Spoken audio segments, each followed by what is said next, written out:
I'm not pulling on my driveway. We all know what that means. It's time for the drive to work, coronavirus edition. Okay, so last time I started talking all about Antiquities, and I got halfway through the set. So today I'm going to talk about the other half of the set, which turns out to be all artifacts and lands, because the set is mostly artifacts, and there's a decent number of lands too. Okay, so where we left off was Clay Statue. So Clay Statue costs 4. It is a 3/1. Now, at the time, artifact creatures didn't have creature types. It's now a golem. So it's 2 regenerate Clay Statue. So it's 3/1, and you can regenerate it.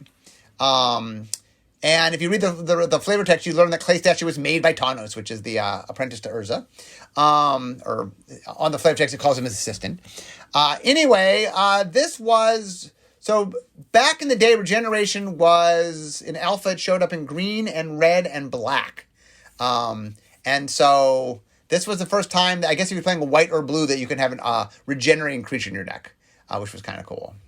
And I think Clay Statue, it was a little expensive at 4 mana, but there were a few decks that used to play them just because they could regenerate. So they were really early Magic. It was hard to kill regenerators.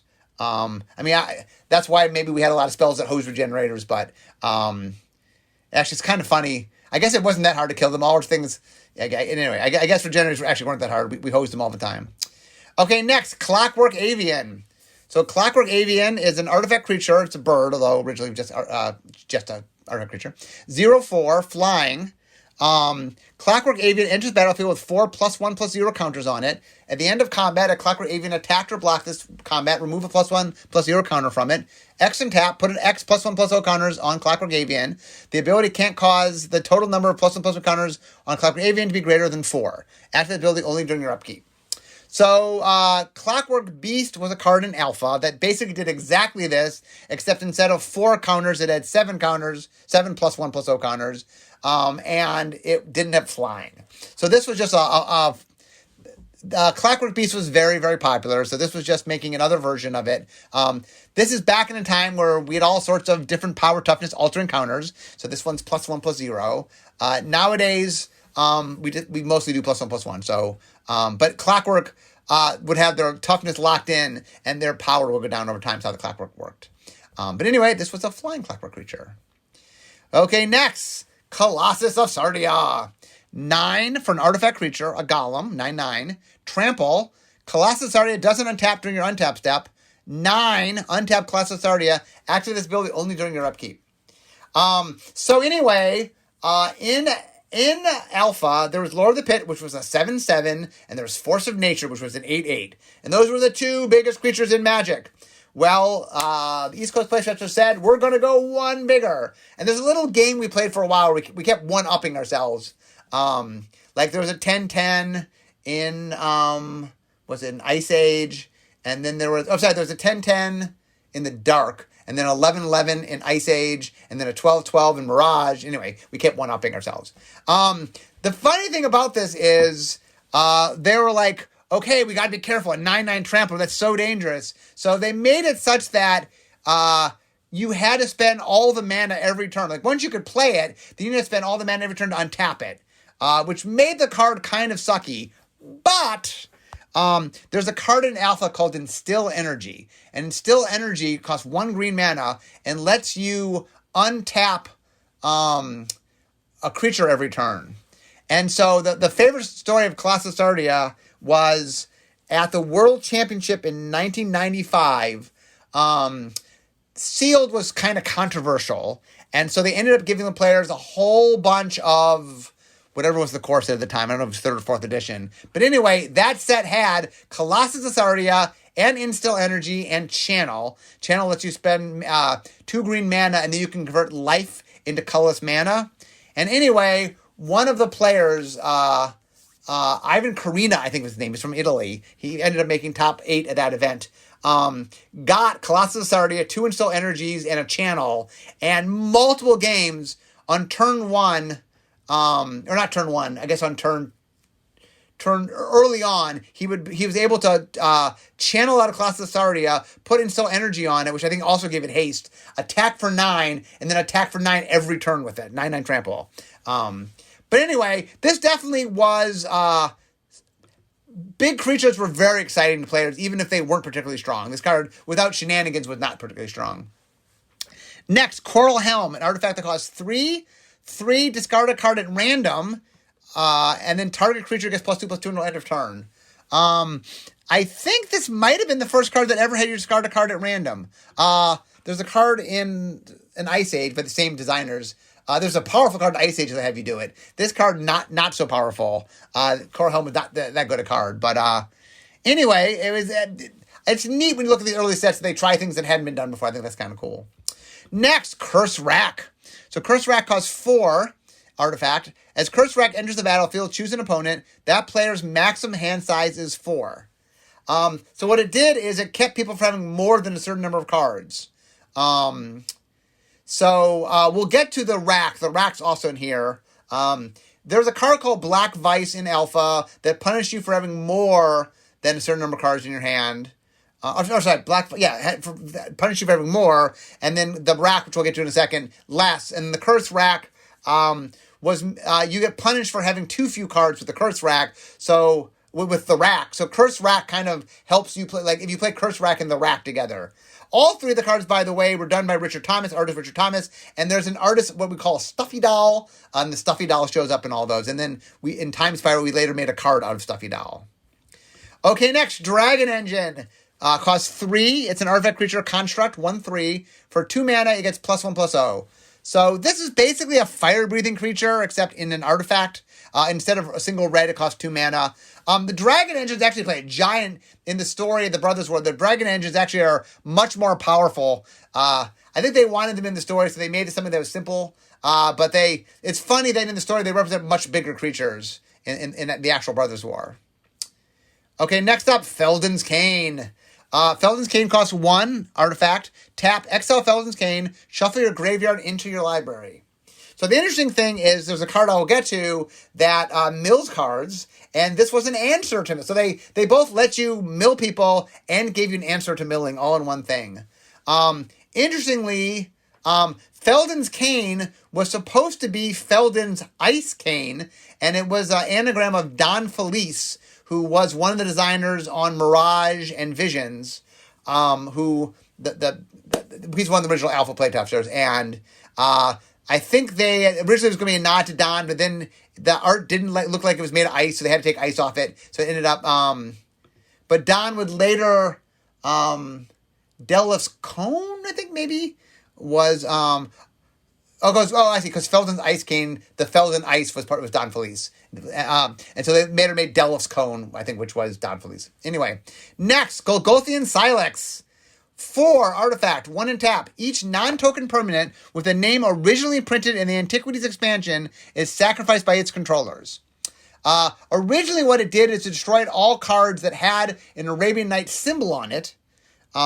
Meaning if you had a version that didn't have an Arabian Nights symbol, it wouldn't be destroyed. But now that we have the rule that all cards match their English name, meaning if a card has the same name in English, all versions are the same in Oracle, we now can't care about expansion symbols. So this just says, well, if it first showed up in Antiquities, it destroys it, which is all the cards from Antiquities, essentially. So, and this, in the story, by the way, this is the device that Urza uses to end the war, and it ended up causing the Ice Age, which would come later in Magic.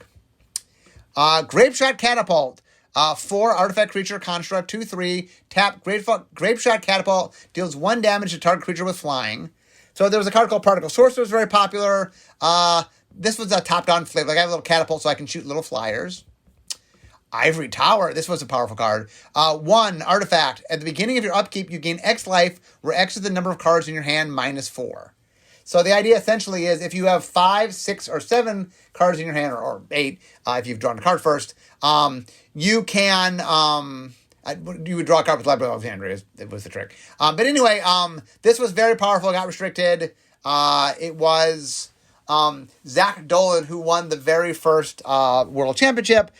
His opponent, Bertrand Lestray, said that the one thing he couldn't beat was Ivory Tower plus Library of Alexandria, and the 2 out of 3 games, he got both of them out, and he won. We did for a long time have a room in Wizards that was called Ivory Tower, where R&D had a lot of meetings. We then moved some stuff around, so I don't think we have an Ivory Tower anymore, but we did for a long time. Jalem Tome. 3, 2 and tap, draw a card, discard a card. So Jalem Tome is named after Joel L. Mick, who was one of the early. He was head designer. He was, I think, the second. Well, Richard kind of was head designer, and then for a little time, Glenn Elliott was head designer, and then Joel Mick was head designer, and then Bill Rose and me.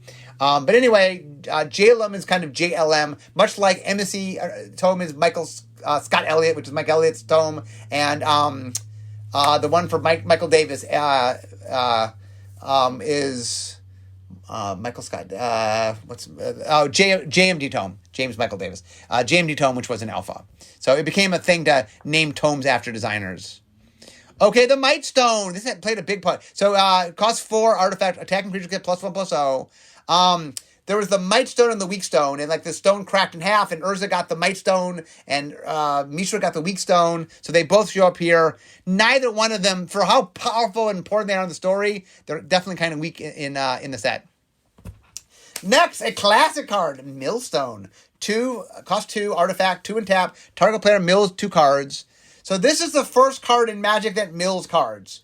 The term milling comes from this card, Millstone. And this was something, Richard, when he made the game, had a win condition that was running out of cards. And there was ways to stall and win because your opponent ran out of cards. Charlie Catino made a deck that like slowly exiled every card and then took advantage of that. But anyway, Millstone was very, very popular, inspired a whole mechanic, basically. I mean, we do milling all the time now. But Millstone was the first card that did milling. And a very popular card.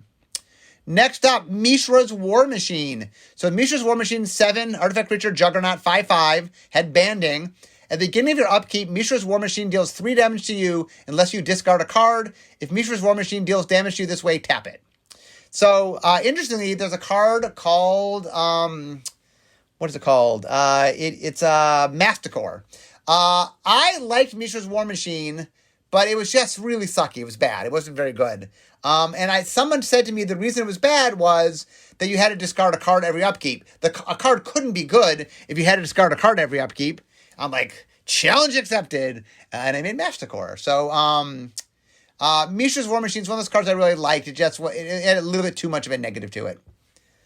Obelisk of Undoing costs 1, 6 and tap. Return target permanent you both own and control to your hand.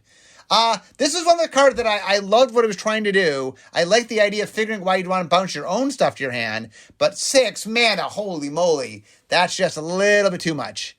I loved the concept of this card. Next, Onulet. So Onulet is an artifact creature. It costs 3, 2/2 artifact creature. It's a construct. When Onulet dies, you gain 2 life. The card was supposed to be called Onulets because it's an anagram of Soulnet, which is something that gained you life when creatures died in Alpha, I believe. But only one creature ended up in the art, so they had to change the name, so it was no longer an anagram. But this card saw a little bit of play in some combo decks that needed the life gain. Ornithopter costs 0. Artifact creature, Thopter, 0/2, and it's flying. This card was uber popular. It's not nearly as strong as you might think. I know it's a 0 mana creature, but it's always been a fan favorite. It's shown up a bunch of times. We always make fun of like somehow every world invents the Ornithopter. Primal Clay. Primal Clay costs 4. It's an artifact creature, a shapeshifter, star. As Primal Clay enters the battlefield, it becomes your choice of a 3/3 artifact creature, a 2/2 artifact creature with flying, or a 1/6 wall artifact creature with defender, in addition to its types. I like this card a lot. This card was a lot of fun. I just liked the idea that you just had options and choices. And I loved, I used to make the puzzles. I loved goofing around this card where like it'd be in one state, but you had to somehow get rid of it so you could recast and then get it back so you could recast it in a different state. This was a really fun card and had a lot of neat interactions. I'm really a big fan of Primal Clay. Next we have Racolite. So Racolite costs 6 mana. It's an artifact. 2, prevent the next 1 damage to be dealt to any target this turn. Return Racolite to its owner's hand at the beginning of the next end step. So the idea that they were messing around with here is you play it, put it out. You can hit a whole bunch of damage at once, but then you have to recast it. Some of the because this product was made real fast, there's cards like Racklight where the concept's really cool and it's so weak. It just really never sees any play. But it's a cool concept. It just was very weak. Next, Rocket Launcher. I played a lot of Rocket Launcher. Rocket Launcher costs 4 mana for an artifact. 2, Rocket Launcher deals 1 damage to any target. Destroy a Rocket Launcher at the end of the next end step. Activate this ability only if you control Rocket Launcher continuously since the beginning of your most recent turn. So the idea is you can use this multiple times, but once you use it, it's going to go away. This is a lot like the Rocket Light I just talked about, but it does damage. This card was a little bit better. Still could have been a little cheaper, but you would play it out and you could sort of do a lot of damage in one turn. There are some cards you can combo with it. It got a little bit better. But I played a lot of it. It wasn't that strong a card, but I did play a lot of it. Shapeshifter is the next one. 6 mana, artifact creature, Shapeshifter. Star, 7- star. If you want to do some trivia questions, what creature is star, 7- star? As Shapeshifter enters the battlefield, choose a number between 0 and 7. At the beginning of your upkeep, you may choose a number between 0 and 7, so you can keep changing the shape. Shapeshifter's power is equal to the last chosen number, and its toughness is equal to 7 minus that number. So the idea is you can make this a 6/1, a 5/2, a 4/3, a 3/4, a 2/5, a 1/6, or a 0/7. Technically, you could make it a 7/0 if you had some way to keep it alive. This card was a lot of fun. There's a lot of cool things you could do with it. This was another card that I made a lot of puzzles with just because you could do weird and wacky things with it, but it was a fun card. And I really was a big fan of Shapeshifters, and cards like this really only made me further like Shapeshifters. Staff of Zegon, 4 artifact, 3 and tap. Target creature gets -2/-0 until end of turn. This is an ability we do in blue nowadays, but this was, I think, the first time shrinking, this is what we call shrinking. I think this is the first time shrinking showed up. I think this is the first set to do that. Next, Su-Chi, 4 artifact creature construct. When Su-Chi dies, add 4 colorless mana. It's a 4/4. So it's a 4/4 for 4 mana. Then when it dies, you get 4 mana. This card was a little... when it was printed, mana burn existed. Mana burn was you took damage for every mana that you hadn't spent when the turn or phase ended, when the phase or step ended, and this often would burn you. The idea that it was a negative, like it would die in combat. Do you have ways to spend colorless mana in combat? If not, you would take damage. So it was meant to be a drawback. Nowadays, since you don't have mana burn, it's all upside. So it's a pretty good creature. I think Su and Chi are both mean 4 different versions of Chinese, different like languages of Chinese, I think. Okay, next, Tablet of Epityr. It costs 1. It's an artifact. Whenever an artifact you control is put into a graveyard from battlefield, you may pay 1. If you do, gain 1 life. This is just soul net for artifacts. Like I said in the last podcast, there's a lot of us... they took a lot of cards that existed that people liked and just made artifact versions. Next, Taunus's Coffin costs 4, artifact. You may choose not to untap Taunus's Coffin during your untap step. 3 and tap, exile target creature and all auras attached to it. Note the number and kind of counters that were on that creature. When Taunus's Coffin leaves the battlefield or becomes untapped, return the exile card to the battlefield under its owner's control, tap with the noted number and kind of counters on it. If you do, return the other exile cards to the battlefield under the owner's control attached to that permanent. So this was a really cool card, and it's the first kind of one... there were cards that exiled, but I think this is the first card that exiled things temporarily and brought them back. And the idea of this card, not to exile, but any aura that was on it or counters on it was trying to keep all those things on you. Later on, after this set, like Mirage would introduce phasing that messed around that space where it sort of kept them together. This one had to sort of spell it out, which is not, it makes it quite wordy. But this was a fun card. I did a lot of cool stuff with this card. I really enjoyed Taunus's Coffin.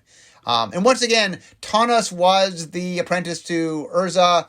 In the story, he realizes that Urza's going to do something disastrous. He tucks himself in this coffin to protect himself, and then he survives the Segolium, the blast of the Silex. So, anyway, he was tucked away in his coffin. Next, Taunus's Wand. So it costs 4 mana, artifact, 2 and tap, target creature with power 2 or less can't be blocked this turn. There's a card in Alpha called Dwarven Warriors. This was just an artifact version of Dwarven Warriors. Once again, because of an artifact, it was worse, so you had to pay 2 mana, where like dwarves you can just tap. Now, given you couldn't destroy with creature removal, so it was better in that way. Taunus's Weaponry, 2 artifact. You may choose not to untap Taunus's Weaponry during your untap step. To untap, target creature gets +1/+1 for as long as Taunus's Weaponry remains tapped. This is basically the sword. Like, we finally made a sword, made equipment. This is like basically a sword. Interestingly, Ashnod's, her version of this does +2/-2, where Taunus is just a +1/+1. But this is another example of the proto equipment. Okay, Tetravis, another popular card. 6 artifact creature construct. It's a 1/1 flying. Tetravis enters the battlefield with 3 +1/+1 counters on it, so it starts as a 4/4. At the beginning of your upkeep, you may remove any number of +1/+1 counters from Tetravis. If you do, create that many 1/1 colorless Tetrified artifact creature tokens. They each have flying, and this creature can't be enchanted. Not sure why that rider's on it. At the beginning of your upkeep, you may exile any number of tokens created with Tetravis. If you do, put that many +1/+1 counters on Tetravis. So the idea was the little counters on him could come off and become 1/1 flying creatures, or could stay on him. I don't know why they had that weird rider but can't be enchanted. There was something they were worried about, but I'm not sure what it was. And anyway, this was another pretty popular card. Tetravis saw a lot of play. But even more popular, I'll get to it in a second. Next is the Rack. The Rack, it costs 1 mana artifact. As the Rack enters the battlefield, choose an opponent. At the beginning of the chosen player's upkeep, the Rack deals X damage to that player, where X is 3 minus the number of cards in their hand. This is the mirror of the Black Vice that was an alpha. Black Vice did, if they had 4 or more cards did damage, this is 3 or less. Or it might have been 5 or more. So I guess at 4, you don't suffer the Vice or the Rack. But this is the mirror of the Rack. The Rack was played a lot in discard decks because you would force them to discard, and then the Rack would be the way you won because it would punish them for not having a lot of cards in your hand. If their hand's empty, for example, it does 3 damage a turn. Triskelion, another very popular creature type, artifact creature. Artifact creature construct 1/1, costs 6. Triskelion enters the battlefield with 3 +1 counters on it. Remove a +1 counter from Triskelion, it deals 1 damage to any target. So for 6 mana, you get a 4/4, but you can ping things for free. And this card saw a lot of play. I made a lot of decks with it. One of the fun things to do with it is you use the counters and then you get back to your hand and can recast and stuff like that, or you can flicker and do cool stuff. Okay, next, Urza's Avenger. Costs 6. It's an artifact creature shapeshifter. 0: Urza's Avenger gets -1/-1. It's a 4/4 creature. And gains your choice of banding, flying, first strike, or trample to end of turn. And then has lots of minor effects telling you what all those things are. So this was a really cool card. The idea that you could sort of shrink it, but to gain abilities. But so it could have 1 ability to be a 3/3, or 2 abilities to be a 2/2, or 3 abilities to be a 1/1. It was neat. It's a really cool card. This was one of the, like I said, there's a lot of stuff that the designers of the set did where they were mirroring popular cards that pre-existed. But there's cards like this that really were templates that Urza Avengers has inspired a lot of cards of messing in this space. And this was the first card that really did that. Okay, next we get to the Urza cards. Urza's Avenger was the first Urza's card. But Urza's Chalice costs 1 mana. Whenever a player casts an artifact spell, you may pay 1. If you do, gain 1 life. So this was, we have what we call the Lucky Charms. This was the artifact version of Lucky Charms, where when you played a color, you gain a life. Here, when you play an artifact, gain a life. Urza's Mitre, 3 artifact. Whenever an artifact you control is put into a graveyard from the battlefield, if it wasn't sacrificed, you may pay 3. If you do, draw a card. So this card rewards you, or allows you to draw cards whenever an artifact dies. So you have to pay 3 to get it, I think. Whenever an artifact you control is put in a graveyard battlefield, if it wasn't sacrificed... Oh, I see. You can't... if you use the artifact for sacrifice, you can't also get the off of it. But when things died, it allows you to draw. Next, Wall of Spears. So Wall of Spears costs 3 mana. Was a 2/3 with Defender as a wall, and it had First Strike. And this card definitely showed up in some early metagames where it was a good answer to like Mishra's Factories, I think. Next is the Weak Stone. So it goes with the it costs 4 mana. Attack creatures get -1/-0. So the other one made all attacking creatures stronger. This one made all attacking creatures weaker. Note, both of them affected all attacking creatures, not just your attacking creatures or your opponent's attacking creatures. Neither one really was good enough to play, which is a little bit sad since, like I said, in the story they're very potent. Yoshin Soldier, talk about answers to Mishra's Factory. Or actually, not just Mishra's Factory. There are these 2/1 pump knights that people play. Oh, sorry, I'm getting ahead of myself. Yoshin Soldier costs 3, artifact creature soldier. It's a 1/4 with vigilance. Fallen Empires had this card called Pump Knights that were 2 mana, 2/1s that you could activate to pump their power or give them First Strike, and they were very good, and Yoshin Soldier was a great answer to them, and Yoshin Soldier saw a bunch of play. I think Urza made those.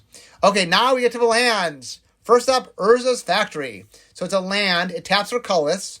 1 in colon. Mishra's Factory becomes a 2/2 assembly worker artifact creature until end of turn. It's still a land. Tap, target assembly work creature gets +1/+1 until end of turn.